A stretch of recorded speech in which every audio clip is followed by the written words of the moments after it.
So good evening, everyone, and welcome to this weekend's tutorial.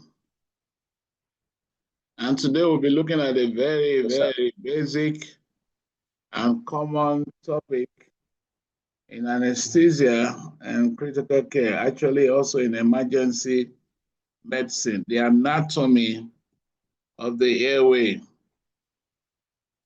Okay, so for many of us, it will be a revision. And it will be good to reinforce our knowledge base on this very important topic. Okay, so learning outcomes as provided. So at the end, what's happening? That's gone again.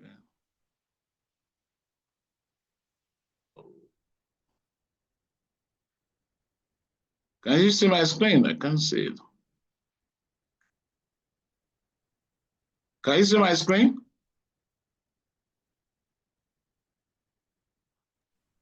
Yes, sir. Okay, thank you. So at the end, everybody should be able to describe the anatomical structures of the upper and lower airway that is relevant to the practice of anesthesia and critical care. All right, you should be able to identify surface landmarks and the internal anatomy that are crucial for airway management.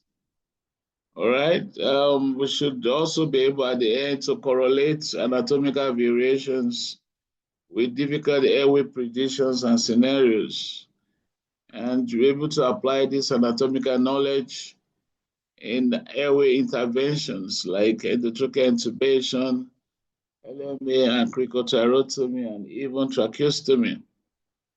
All right, this last one may not be visible now. We have another lecture on airway ultrasound, but it will be good for us to at least have the basics of the anatomy of the airway. So follow this outline, all right, as we go on. All right, so case-based MCQs, put on your thinking cap. Let's quickly answer these questions as our practice is. So the first question is, a 45-year-old obese male patient with obstructive sleep apnea who is presenting for laparoscopic cholecystectomy. On airway exam, the myelopathy was grouped as class 4 with limited mouth opening and a large tongue. So which of the following anatomical factors most contributes to difficult laryngoscopy? A, prominent incisors, B, short aromated distance, C, high arched palate, D, enlarged epiglottis. Anyone? What's the answer? Enlarged epiglottis. This is Dr. Theodora from Nayut, Nnewi, Nnamdi Azikiwe University Hospital, Nnewi, Anambra State. Okay, Dr. Theodora chose enlarged epiglottis. Any other person?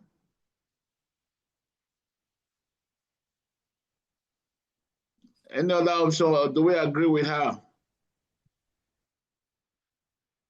Evening, Prof. I think short thyromental distance. Okay, who is this? Sorry, introduce yourself. My name is Savai. I'm from Zimbabwe. Sly. Savai. Sorry? Savai. Savai. Suzanne. P-S-I-V-A-I. Savai. Okay, okay. All right, we have two options here. Somebody, a doctor from Zimbabwe said B, short aromated distance. Dr. Theodora from Nnewi says enlarged epiglottis. Any other contrary? Any other answer? Okay, sir, I will follow with a short thyromental distance. Okay, so the correct answer is short aromated distance. All right. Dr. Theodora, do you agree now? The answer is short thyromental distance, okay? Yes, sir. I'm new to the training, so Oh, it's good. I thank like you. the fact that you are answering. I like that. That's how to Thank you, Prof. follow. No problem. I'm impressed that you were the first to even answer. All right. The second question, which of the following nerves provides sensory innervation to the mucosa of the larynx below the vocal cords? Which of the following nerves provides sensory innervation to the mucosa of the larynx below the vocal cords? A, glossopharyngeal nerve. B, the external branch of the superior laryngeal nerve. C, recurring laryngeal nerve. And D, internal branch of the superior laryngeal nerve. Anyone? C. C. Who is C? Who is saying C? Who is saying B? Stick out your Dr. name. Diana Prof. C. Dr. Diana from, Kenya says C. okay, Dr. Diana says C. Any other answer? Dr. Theodora says C too, recurrent laryngeal nerve. Okay, Dr. Theodora says C. Any other contrary answer? Okay, so the answer is C, correct. Answer is C. Okay, during a cricothyrotomy, which anatomical structure must be identified to avoid vascular injury? During a cricothyrotomy, which anatomical structure must be identified to avoid vascular injury? A, cricoid cartilage. B, cricothyroid membrane. C, internal jugular vein. D, thyroid membrane. E, cricohyoid membrane. What's the answer?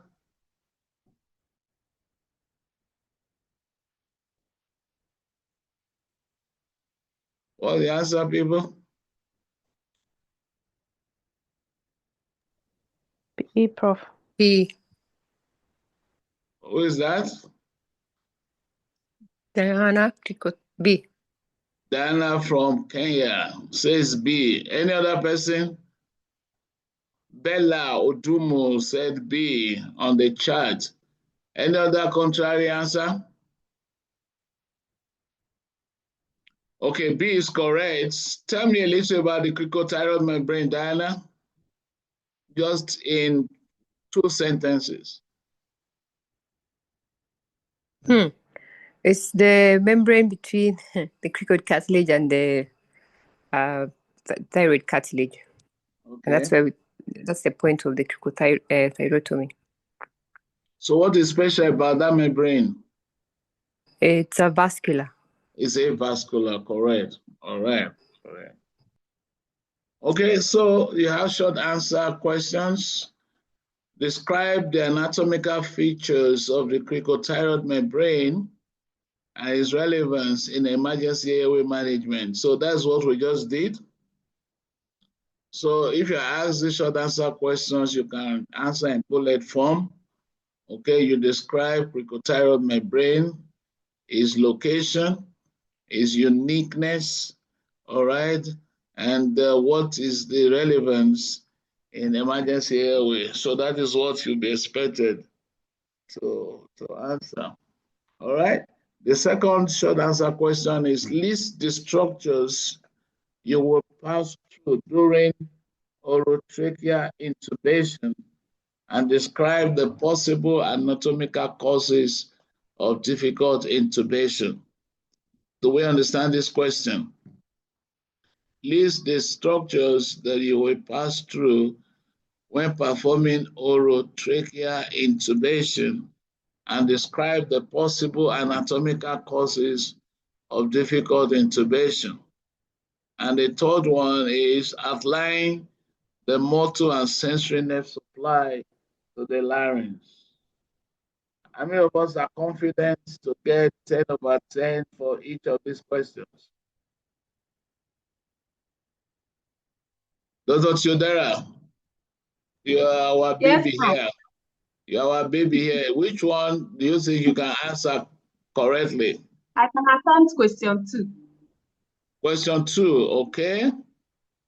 The structures passed during orotracheal intubation include the the mouth, the tongue, the pharynx, the larynx, the glottis, and then the trachea. Okay. Then we get into the trachea.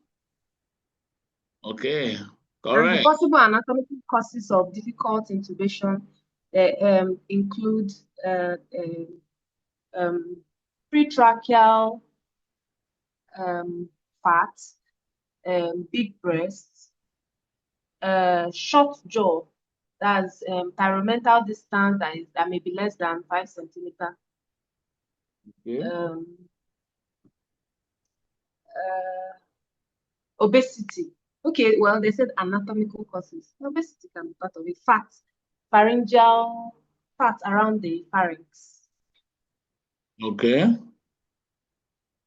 So each of the structures you've mentioned could be a cause of anatomical causes of difficult intubation. Each of them, from the mouth, from the tongues, all right, from the very high arched palate, all right, the larynx above the vocal cords, the vocal cord itself. So all these structures, anything can happen to them, tumor, all right, you know, floppy and all that. And somebody told Jessica is to say the teeth, all right. Okay, any other person? Theodore, well done. That is 7/10, okay? 7/10, that is 70%. Thank All you, right. Prof. Diana has talked about the first one, the anatomical features, but she only mentioned 2, so that is 4/10. Diana, you want to redeem yourself?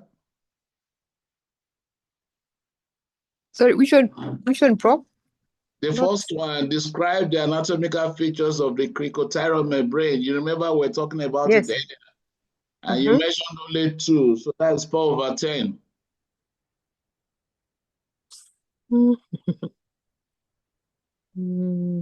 Putting you on the hot seat, eh? Okay, we'll think about it. Okay. Yeah. All right. Anybody wants to attempt the motor and sensory nerve supply to the larynx?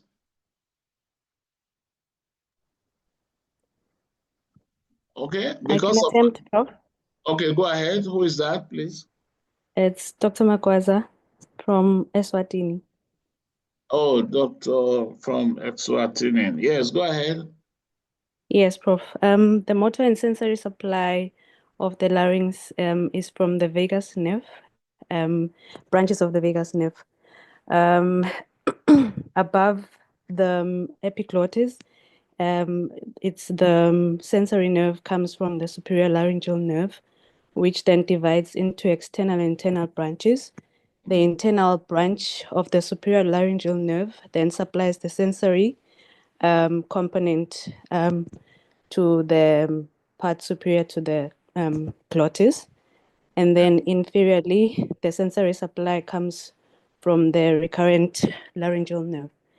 And then the motor supply, all the muscles of the larynx are supplied by the recurrent laryngeal nerve, except for the cricothyroid muscle, which gets its supply from the external branch of the superior thyroid. All right, Thank you. Good. 7.5/10. All right, good attempt. Do you know why I gave you 7.5/10? No. Your first answer, really, Yes. you said above the epiglottis. It should be above the vocal cord or the glottic opening. Okay. Yes, Prof. Thank you. Yeah, this is how your questions are being marked, so that you understand what mistakes not to make. Okay. Yes, Prof. All right. Well done. So let's go ahead. Okay, the answers are here. Dr. Theodora. Okay, just follow the oral cavity, the oropharynx, the epiglottis, the glottis, the trachea, and those of you in Lagos, last month, these are the possible causes of difficult intubation. All right, like I told you, every structure you pass through could be a cause of difficult intubation. So LASTMA, A-L, large tongue, A, when the larynx is high and anterior. All right, small mandible, okay, and macroglossia, okay, and all that. So these are some of the, the structures that could cause difficult intubation. All right, Dana, you see there are 5 points here that will earn you 10 marks, okay? Yes, Prof. Yes, okay. thank you.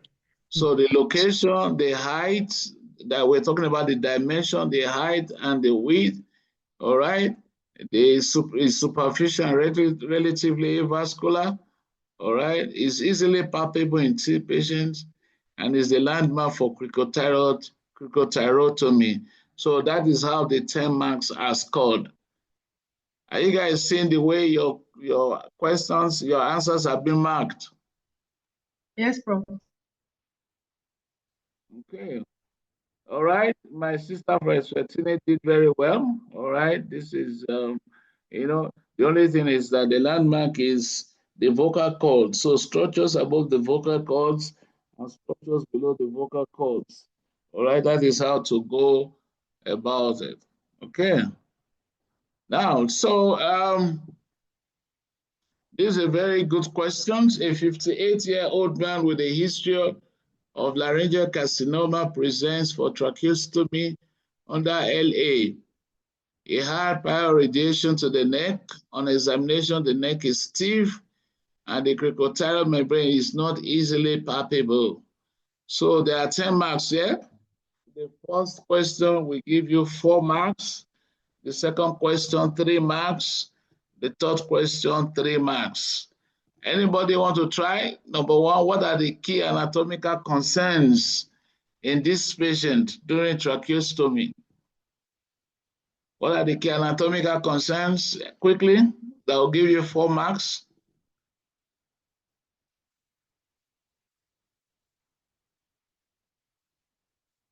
Anyone wants to try?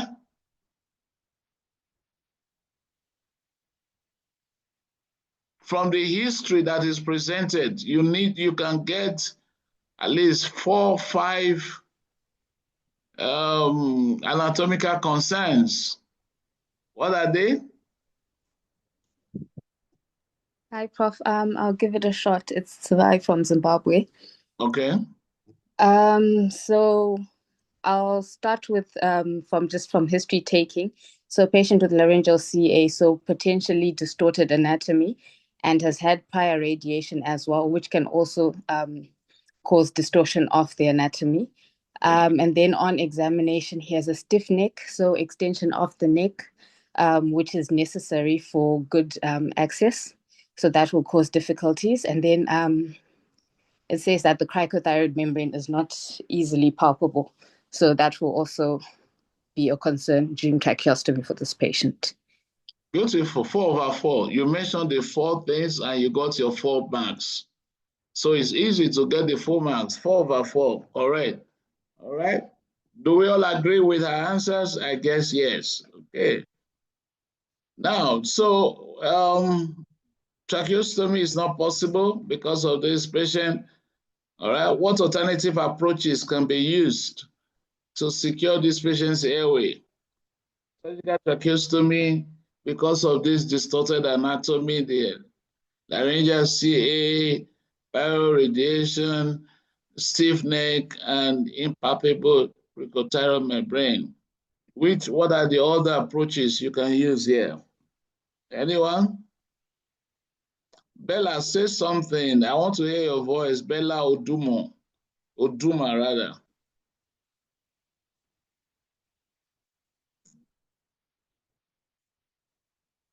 Okay, anybody? What other alternative approaches can be used there?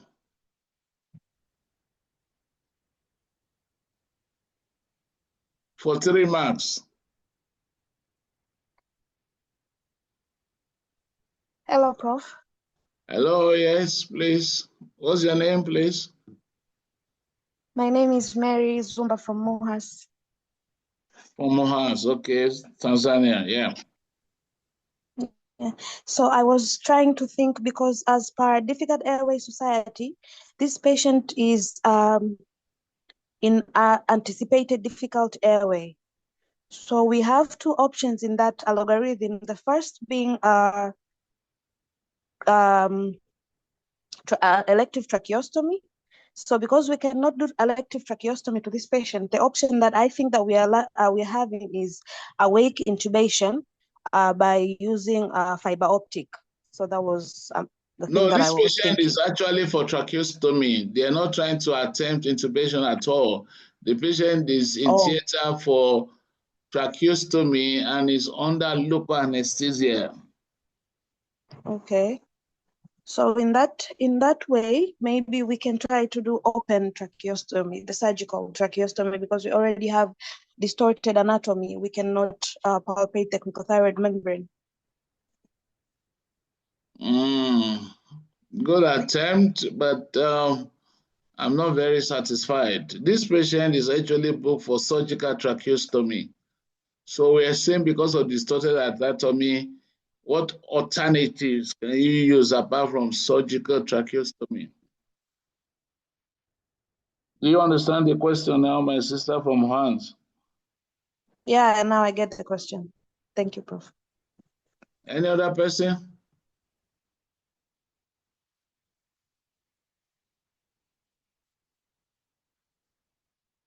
Bella, your questions, your answer was correct.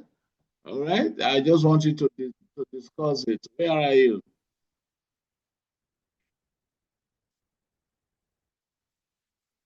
Okay, Bella, maybe it's the, what's it called? Maybe it's the speaker.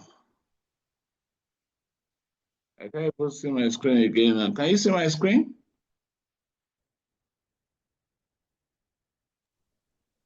Yes, Prof. I can't see it. I can't see my screen.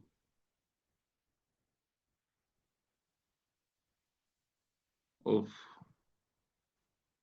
What do I do? I can't see my screen now. Oof. What's happening? Where did I go to?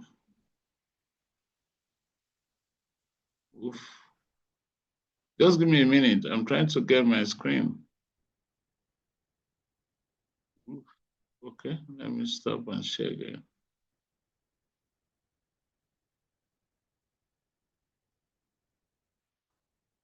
Okay, I think I got it now. Okay. All right, let's go. Oh, it has gone again. What's happening?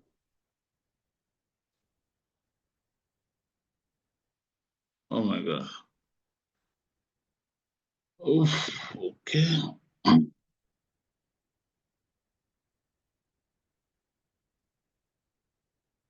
Okay, so let's just go ahead and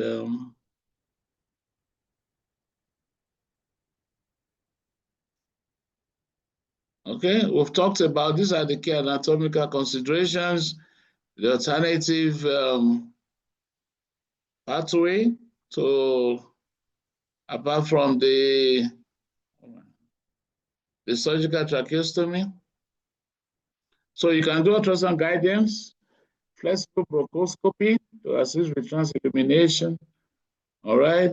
Neck position and anatomical adjuncts to aid identification, all right? So let's just go. So by way of introduction, how am I doing this?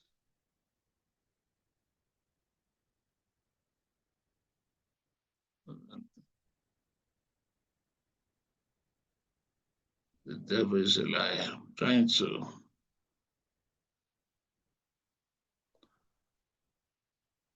Okay, so airway management is critical, all right, and it's a core skill for the anesthetist. And one of the ways to ensure that you manage the airway very well is a clear understanding of the anatomy of the airway. Also, a good knowledge of airway anatomy is foundation for airway assessment and planning. is a guide for safe airway instrumentation. It's crucial in emergencies such as CICO. All right, can't intubate, can't oxygenate, or can't intubate, can't ventilate scenarios. And a good knowledge of anatomy is important in performing awake intubations or even laryngeal nerve blocks. So there are different parts. So let's look at the functions of the airway. Because of time, let me quickly go to the mnemonics. So mnemonic for airway function of the airway is hope. All right, so the airway gives you hope for breathing. Number one is humidification, H, humidification. The airway warms, humidifies, and filters inspired air. All right, the nasal passages, especially the turbinates, are crucial in maintaining optimal temperature and moisture. All right, olfaction, the upper airway, particularly the nasal cavity, houses the olfactory receptors, which are responsible for the sense of smell. All right, and this helps in detecting odors and also in enhancing taste and warning against harmful substances. The P is for phonation and protection. The larynx, as we know, is the voice box, and it enables sound production by vibrating the vocal cords as air passes through them. All right, the airway protects the lower respiratory tract through reflexes like coughing, swallowing, and glottic closure. Actually, somebody has said that the glottis is an airway bouncer. All right, the bounce is, it only allows air to pass through the glottis. That's the work of the epiglottis. All right, and E is for exchange. The airway is for exchange, and we know that gas exchange takes place at the alveoli. But for air to get there, we need a good and functional patent airway. So hope, when you want to remember mnemonics for function of the airway, H, humidification, O, olfaction, P, phonation and protection, E, gas exchange of gases. So the airway is divided into the upper and lower airway. Okay, the upper airway extends from the nostrils or the nares and oral cavity to the vocal cords. And it includes the nasal cavity, the oral cavity, the pharynx, and the larynx. The larynx above the vocal cords, and the larynx below the vocal cords belong to the lower airway anatomy. All right, so the nasal cavity, like we can see in the diagram, is bounded by the nostrils anteriorly and the choana posteriorly. Note that the nasal cavity is lined with vascular mucosa that helps to warm and humidify air that passes through it. The nasal cavity is divided by the nasal septum and contains turbinates, which increase surface area for air conditioning. Very important part of the nasal cavity is the litus area.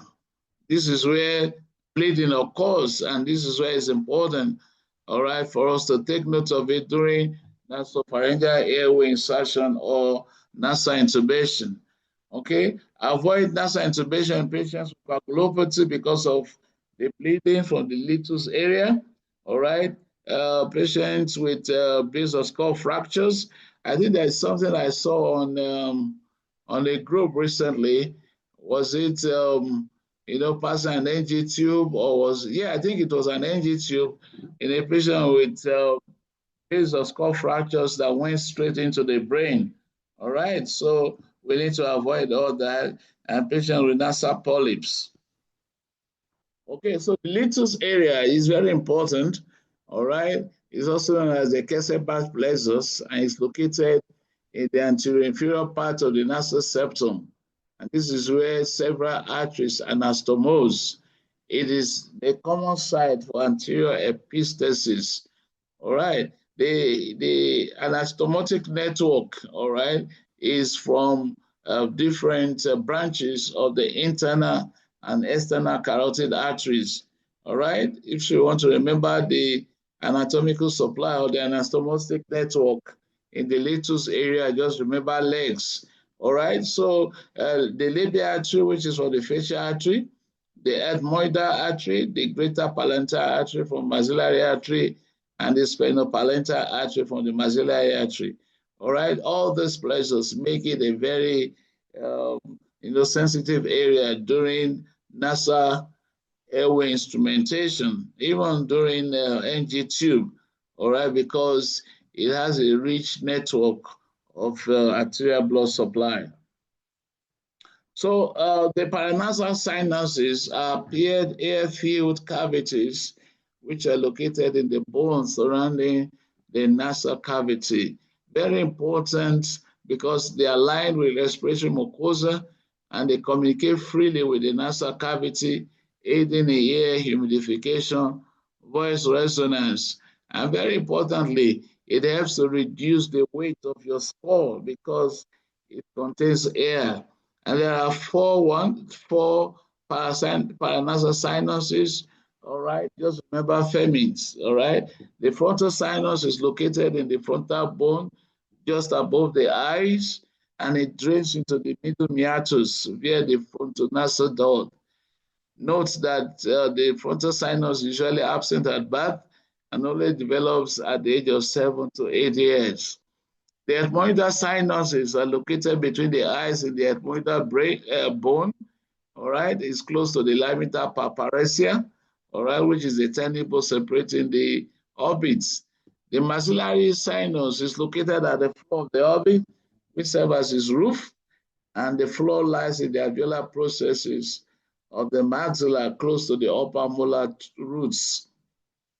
The sphenoidal sinus is located posterior to the nasal cavity below the sella tussica and close to the pituitary gland, the optic nerve, internal carotid arteries, and cavernous sinus. And this makes it to communicate with the brain directly. So sinusitis, especially that involves the sphenoidal sinus, can lead to cavernous sinusitis, and which can cause brain infection. So the oral cavity, all right, this guy is opening his mouth so wide and twisted along to the side. So the oral cavity has the roof, which is made of the hard and soft palate. As you can see, the tongue forms the floor of the oral cavity supported by the mylohyoid muscle, all right? The oral cavity opens posteriorly to the oropharynx. The important structures in the oral cavity includes the uvula, as you can see pointed there, the palatine tonsils, the frenulum of the tongue. Note that the tongue is the most common cause of upper airway obstruction under anesthesia, even in unconscious patients, okay? And the malapathy scoring that we use for airway assessment actually assesses how the oropharyngeal structures are easily visible during examination or malapathy examination. All right, so the pharynx is divided into three regions: the naso, oral, and laryngopharynx. All right, the nasopharynx is located posterior to the nasal cavity and extends from the base of the skull to the soft palate. All right, the nasopharynx is important because it contains pharyngeal tonsils, all right, which help with infection and inflammatory processes, and it opens into the ear through the eustachian tube. The oropharynx extends from the soft palate, all right, in the oral cavity down to the epiglottis, all right? The oropharynx is a shared pathway for air and food, and this is where your epiglottis does its bouncing work, all right? It bounces off anything apart from air, anything that is not air, all right, from going into the glottic opening. The oropharynx contains the palatine tonsils. The laryngopharynx or the hypopharynx, many times we call it hypopharynx, all right? This extends from the epiglottis down to the cricoid cartilage. It communicates with the larynx anteriorly and continues as the esophagus posteriorly, all right?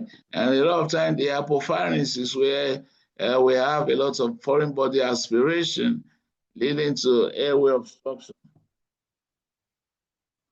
Right, the larynx. There are two parts. They are divided into two by the vocal cords. So we're looking at the larynx above the vocal cords, and this connects the pharynx with the trachea and lies opposite the C3 to C6 vertebra. All right, it's made up of cartilages and their muscles.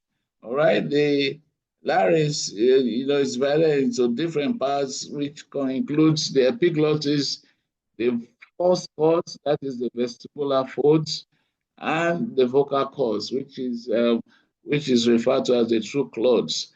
Remember, like I mentioned, the epiglottis acts as a protective flap during swallowing. So that's where he got his name, the breathing bouncer. All right. Two, laryngospasm may occur due to stimulation of the supraglottic region. And here, the cricothyrotomy is done through the cricothyroid membrane between the thyroid and the cricot cartilage. We're going to look more into the laryngeal cartilages as we go on. So the larynx below the vocal cords is the beginning of the lower airway, and it begins at the glottis, which is the space between the vocal cords. It extends to the inferior border of the cricocartilage at C6, the cervical vertebrae. Cricocartilage is the only complete ring in the airway. And the relevance of the cricocartilage is that it is traditionally regarded as the narrowest part of the airway in children, all right? While the narrowest part of the airway in adult is traditionally referred to as the vocal cords, all right? The cricothyrotomy and tracheostomy Langmans are based on correct location of your cricoid and thyroid cartilages. All right, so the lower airway, the trachea. The trachea extends from the lower border of the cricoid cartilage to the carina, which is at the T4, T5 level. It's about 10 to 20 centimeters long in adults with 16 to 20 C-shaped cartilage rings, but it's open posteriorly. All right, the posterior wall of the trachea is muscular, containing the trachealis muscle, which is in direct contact with the esophagus. So anatomical relations to the trachea: anteriorly, we have the isthmus of the thyroid and the arch of the aorta. Posteriorly is related to the esophagus, like we mentioned earlier. And the lateral relations of the trachea include the carotid arteries and the recurrent laryngeal nerves. Okay, the trachobronchial tree consists of a branching system of about 23 generations of airway passages from the trachea to the alveoli. All right, they are usually divided into two.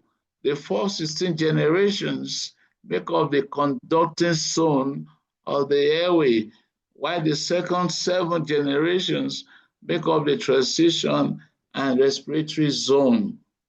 So the trachobronchial tree is made up of usually 23 generations of airway passages, which are divided into two based on their functions. The first 16 generations make up the conducting, so whose primary function is airway conduction, while the second generations are the transition between the conducting zone and the respiratory zone. And the respiratory zone, usually, the function is airway exchange. Okay, the bronchi, all right, the trachea divide at the carina, all right, into two, the right and the left main bronchi. The right main bronchus is also known as the bronchus dexter, is shorter, wider, and more vertical. And because of its unique structure, it's usually the commonest site for aspiration and endobronchial intubation. All right, the bronchus dexter gives off the right upper lobe bronchus about 2.5 centimeters from the carina. Okay, the left main bronchus, the bronchus sinister, is longer, narrower, and more horizontal. And the practical implication of this bronchi is that Most times when we want to do one lung ventilation, left-sided double lumen tube is preferred due to the unique anatomy of the bronchial system.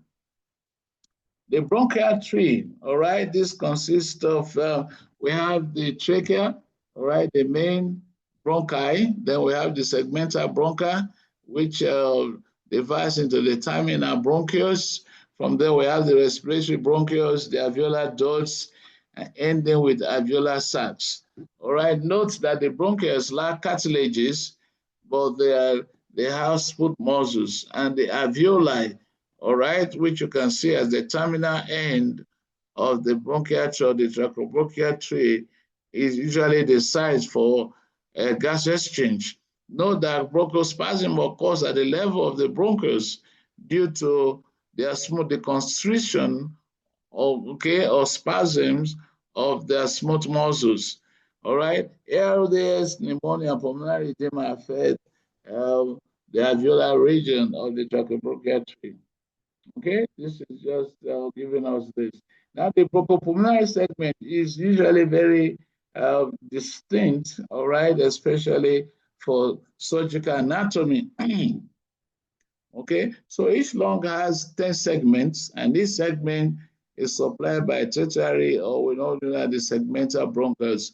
Note that each of these segments in the lungs are independently functional. They are functional independently. All right, so, and that is why it's important, especially for the cardiothoracic surgeon and for the anesthetist, to know which of the lung segments are being resected, especially during surgery procedures on the lungs, all right, like pneumotomy or any procedures that, maybe lung tumors that we need to do some lung resection. Okay, I've mentioned the functional zones, the conducting zone, and the respiratory zone. The alveoli, these are the terminal part of the trachobronchial tree. They are tiny sac-like structures which are located at the terminal ends, like I mentioned, and they are the primary site for gas exchange between the air and the bloodstream. Each human lung contains approximately 300 to 500 million alveoli, providing a large surface area of about 10 to 100 meters square, which is efficient for gas exchange.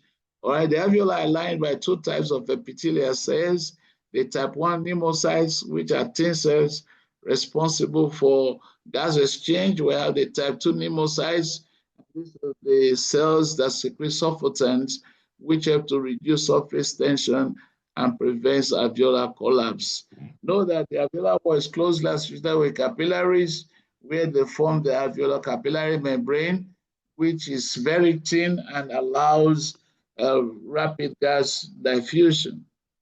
Okay, so the larynx, let's look at the laryngeal anatomy. The larynx is a complex organ which sits at the junction of the upper and the lower airways. It functions as three P's.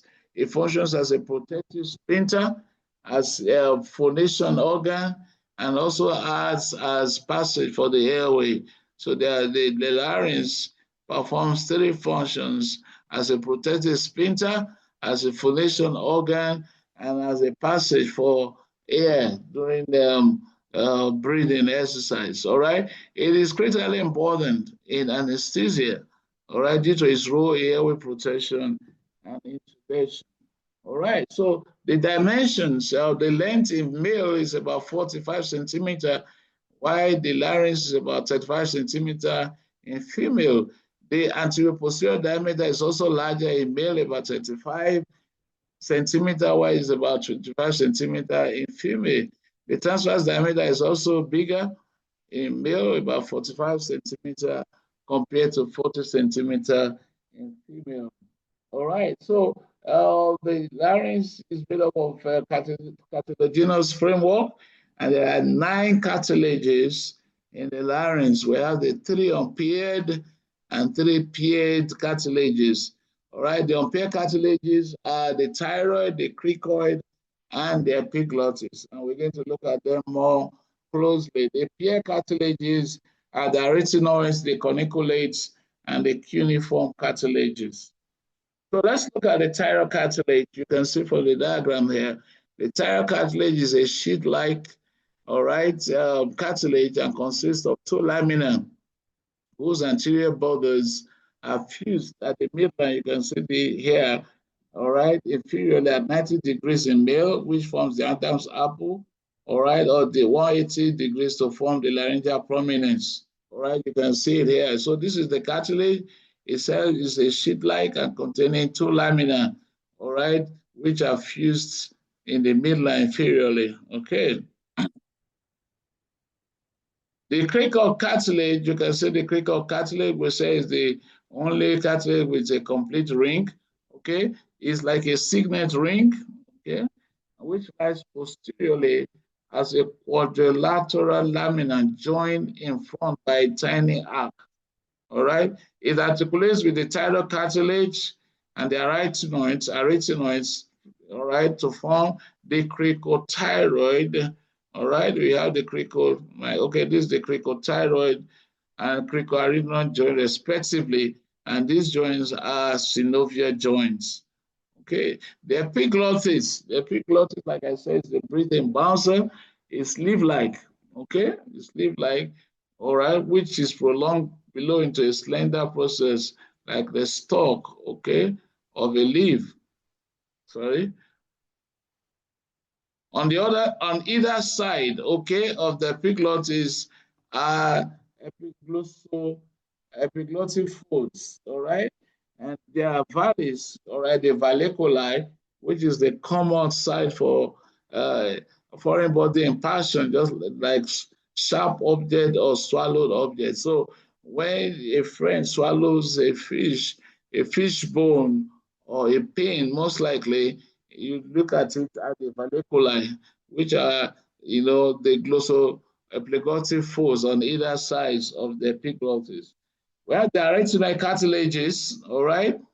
These are three-sided pyramids which sit on either side of the superolateral aspect of the lamina. This is the cricoid cartilage, all right? And this is the arytenoid cartilages, all right? They are pyramidal shape, excuse me, pyramid shape, all right, sitting on the superolateral aspect of the lamina. Time, we need to rush now. The corniculate cartilages, these are small conical nodules. You can see them here, consisting of yellow elastic cartilages, which articulate with the summits of the arytenoid cartilage. All right, the cuneiform cartilage, these are two flakes of cartilage, yellow elastic, placed on either side of the epiglottic fold. Okay, so compartments, the larynx is divided into three different parts. We have the supraglottic, which consists of the epiglottis, the vestibular folds, all right? And we have the glottic, okay, which consists of the vestibular folds. These are false cords, all right, which leads to the true cords.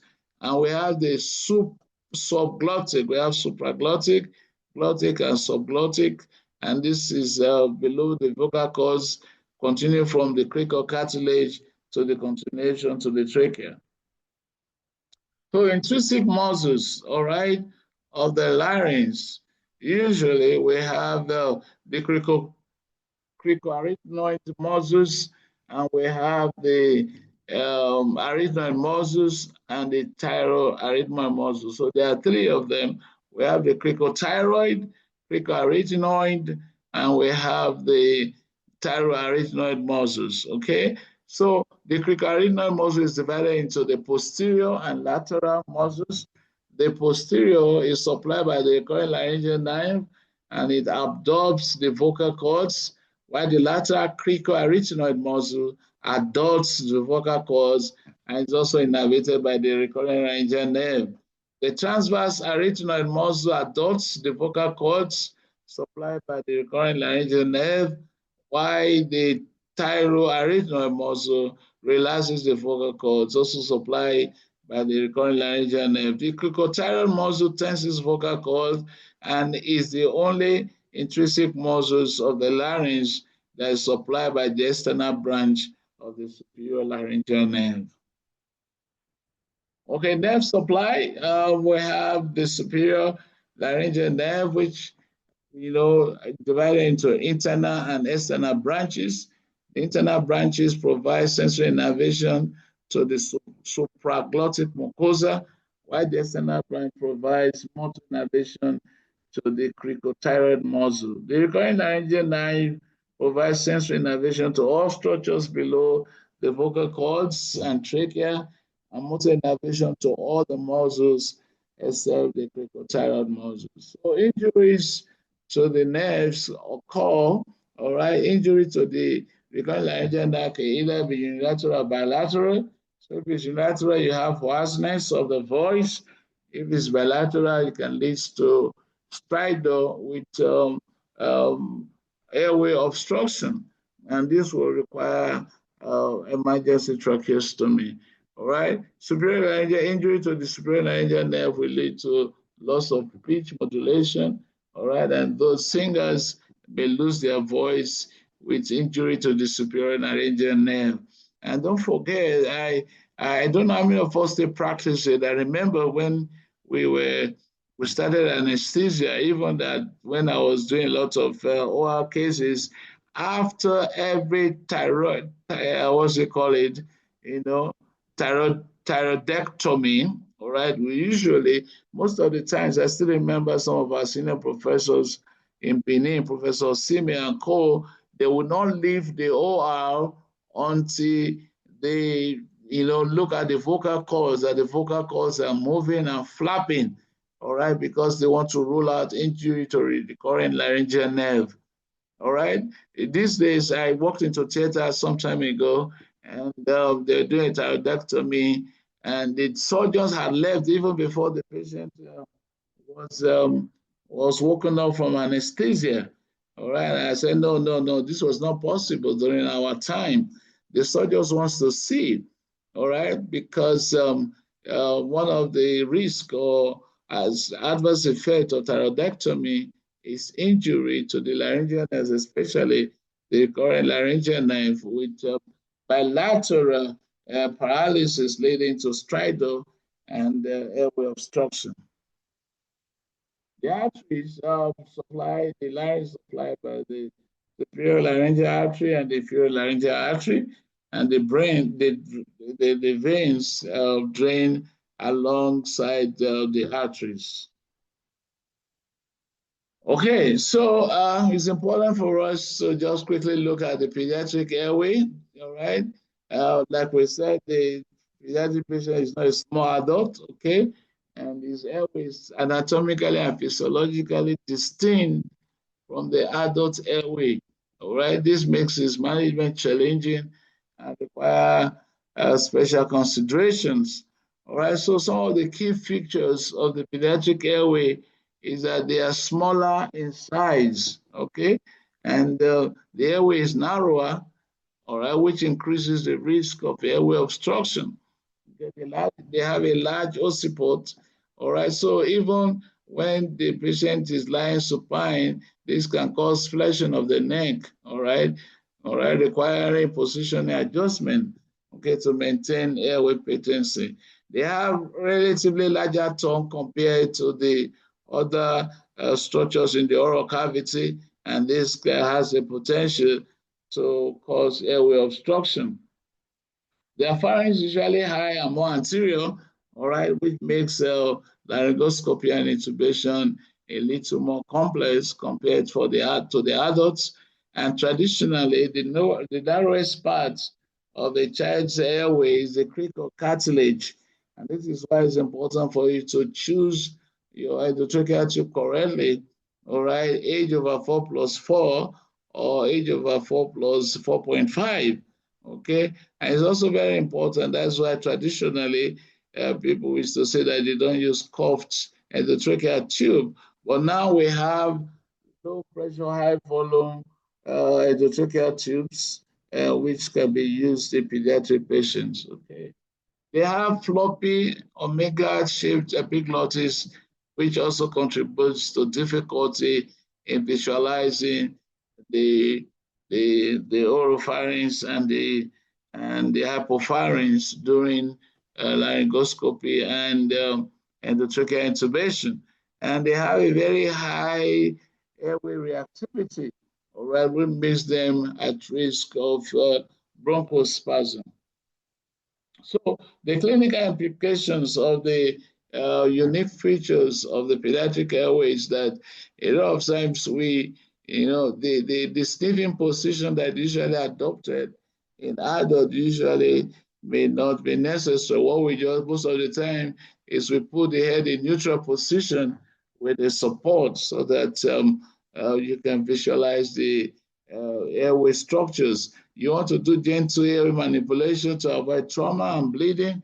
And don't forget appropriate equipment sizing. All right.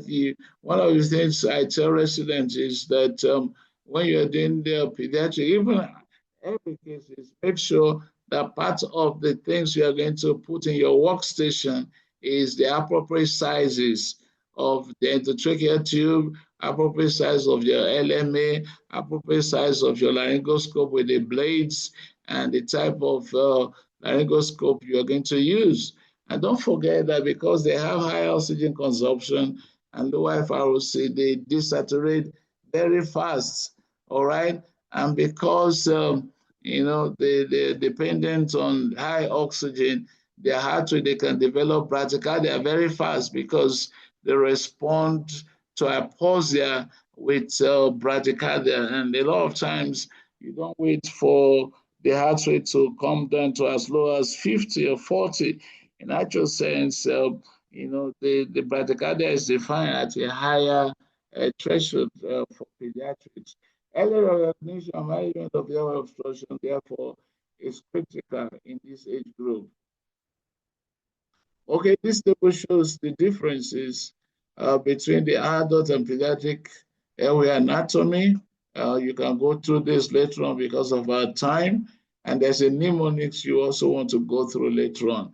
All right. So adults versus pediatric airway. Airway obstruction is more likely in children due to proportionally larger tongue and smaller airway diameter. I mentioned that. And cricoid pressure, all right, may completely occlude the pediatric airway. Okay. On-cuff tubes, like I said, were traditionally performed in infants to avoid cricoid injury.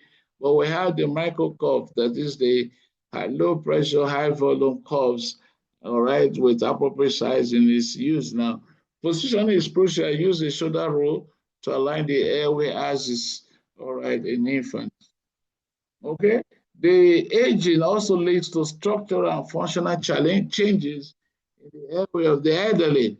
Right, some of these key changes include decreased cervical spine mobility due to osteoarthritis or cervical spondylosis, which reduces neck extension.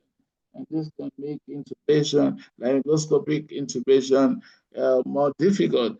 And dental loss patient, loss of teeth and poor dentation increases the difficulty with mask ventilation and also alters facial structure. Because they have reduced pharyngeal muscle tone, they are at increased risk of complete airway collapse, all right, which contributes to the obstructive sleep apnea that these patients have, and they are higher risk of airway obstruction under sedation. They have atrophic and fragile mucosa, all right, making the airway more prone to trauma, bleeding, and edema during instrumentation. Calcification of the laryngeal cartilages, all right, may reduce laryngeal mobility, making glottic visualization harder, and because they are at risk of laryngeal tumors, like our case scenario we saw earlier on. They have decreased cough and swallow reflexes, which raises the risk of aspiration. So gentle airway handling is essential in the elderly. All right, difficult mask ventilation should be anticipated for all elderly patients, and positioning with attention to limited neck movement is important. Also, for all patients, elderly patients, always bear in mind the risk of aspiration so that you can do precautions before you put them to sleep. All right, so these are my references. I hope I've not been too fast. Any questions or contributions for this lecture? We've passed the 1 hour mark. Any questions? Any contribution? before we call